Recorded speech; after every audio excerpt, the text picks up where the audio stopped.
Hello, everyone. Happy Monday to you. Thanks for taking some time with me here at the noon hour. Hope you're having a great day and hope everything is going well. And I know you probably had a great Easter. And even though it was totally different, I know it was a great one. And I'm glad I get the time with you today. You know, Easter's past, that holiday, we're moving forward. And I have to believe that all of this that we are going through is just about to come to an end. My question I've been pondering today is, how has it made us different? What's going to be different in your life when everything gets back to what maybe some would call normal?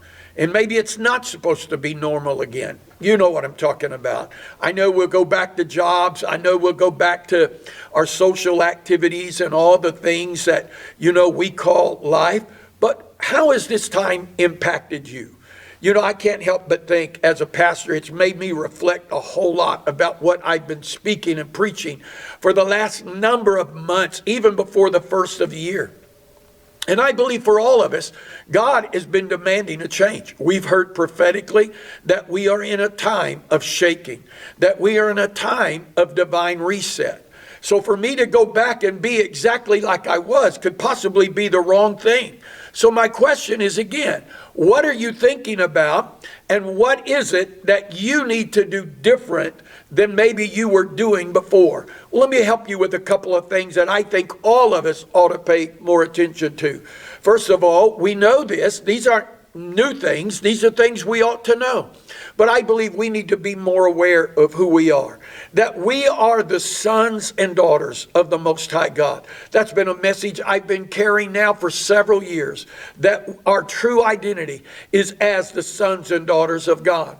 I believe we're to be aware that we are the temple of God. That's interesting that we spoke right before the first of the year. God began to have us talk about the temple from the book of Exodus, how that God said, build me a place. I believe God is saying, I want you to be more aware of my presence in you and my presence with you. And matter of fact, I believe we need to be more aware that we are carriers of his presence everywhere we go. So when I get up of a day, I may be getting ready to go back to a job, but that job is not what defines me. It's God who defines me. And matter of fact, my life with Christ, to be a strong Christian and to be able to do something for God, isn't just about a Wednesday night and a Sunday morning, but it's about every day of my life that God is working through me and using me to reveal his glory and to carry his presence. See, I've got to be more aware of that.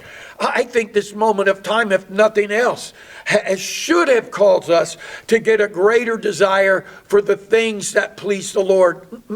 Let me say it like this. Prayer. Matter of fact, in the book of Matthew, Jesus said when he came into the city and he went into the temple and he turned over the table of the exchangers, he said, my house shall be called a house of prayer. In other words, we get up pursuing him. Maybe that's how I should have said it. We have a greater pursuit of the Lord. Not once in a while, not when things get rough and dark, but we do it constantly. We're pursuing him. When he said, my house is to be a house of prayer, I believe God saying, I want my house to honor me. Are you going to honor God in this new season of life? I'm talking about every day. I believe coming to that place that we are true worshipers of God, that my life is going to be a worship of the Lord. And not only that, but I'm going to have to be dependent. I believe what he's talking there, we're going to inquire of the Lord. I'm going to be seeking his wisdom. I'm going to be seeking his guidance. I'm going to be seeking his direction about my life and my family more than ever. All of these factors are things that I believe that God desires and wants more than ever. And possibly to even do that, I'm going to have to become a greater person of the Word. And when I say it's not just having a daily devotion, which absolutely is nothing wrong with that. Those things are wonderful and great. But I'm really going to pursue God through his Word. Without his Word, listen friend, we're going to come up short every time. And his Word is always our guide. So what's going to be different in your life from this day forward? I want to challenge you to think about that. I want to encourage you. Don't go back to the same old routine, but get yourself before God and say, God, I'm ready to follow you in the greatest days with you that I've ever been in. I love you. We're praying for you. Stay encouraged. God's doing great things.